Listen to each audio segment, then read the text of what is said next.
Hastane kaldırmıyor bak. Havalı yetekli. Evet.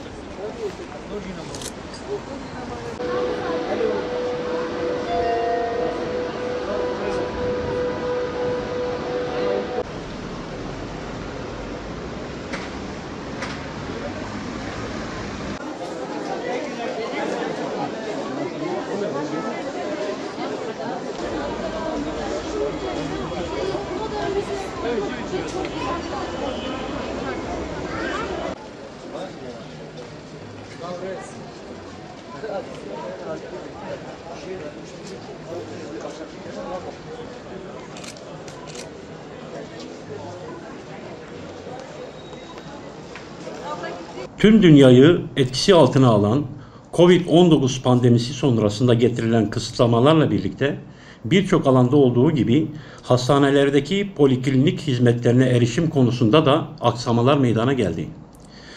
Devlet 1 Haziran itibariyle normalleşme adı altında kısıtlamaları kaldıracak adımlar attı.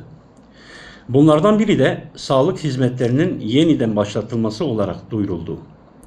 Sağlık Bakanlığı birçok hastanede rutin poliklinik hizmetlerinin, hasta tedavilerinin ve ameliyatların başlatılacağını duyurdu.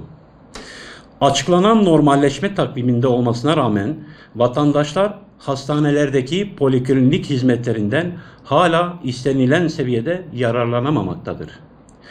Özellikle MHRS'de randevu alamadıkları için tedavileri aksayan birçok vatandaşımız bu konuda şikayetlerini bizlere iletmektedirler. Devlet hastanelerinde randevu alamadıkları için özel hastanelere gitmek zorunda kalan hastalar tedavileri için yüksek rakamlar ödeyerek maalesef mağdur olmaktadırlar.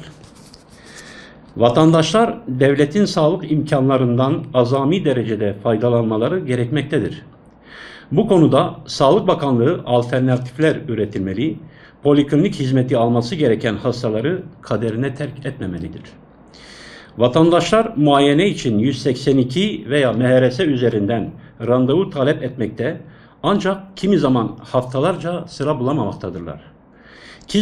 Kimi zaman ise randevuları oluşturulamamaktadır. Randevu sistemine ulaştıkları zaman ise kendilerine ya doktorun olmadığını veyahut en az 20-25 gün, en yakın 20-25 güne sonraya randevu verebileceklerini ifade etmektedirler. Bu süre zarfında hasta olan vatandaşın maalesef ki hastalığı daha da ilerleyebilmektedir.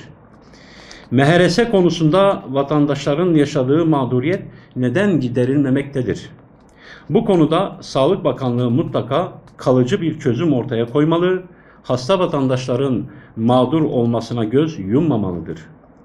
Devlet hastanelerinin yoğunluğundan dolayı randevu alamayan hastaların mağdur olmaması için alternatifler üretilebilmelidir.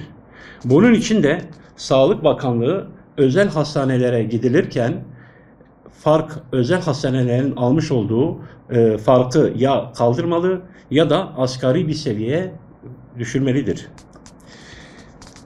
Malumunuz olduğu üzere şu an bir salgınla mücadele içerisindeyiz. Bu korona salgını başta sağlık olmak üzere sosyal hayatımızı birçok yönden olumsuz etkilemeye devam etmektedir. Aşılama oranında istenen seviyeye henüz ulaşılamaması, toplumsal bağışıklığın oluşmasını maalesef ertelemektedir. Vaka ve vefat sayılarında yeniden yükseliş, tedbirler konusunda hepimize bireysel ve toplumsal görevler düşmektedir ve büyük bir sorumluluk yüklemektedir. Hükümet salgına karşı yapılan çalışmaları daha şeffaf yürütmeli, aşı olma konusunda vatandaşların endişelerini gidermelidir. Hiç kimse ne kendisinin ne birlikte yaşadığı insanların hayatını tehlikeye atma hakkına sahip değildir. Bu nedenle vatandaşlarımız insani ve toplumsal sorumluluk gereği daha duyarlı olmalı, normalleşme sürecine katkı sunmak için gerekli tedbirlere riayet etmeli ve bir an önce aşılarını yaptırmalıdırlar. Teşekkür ediyoruz.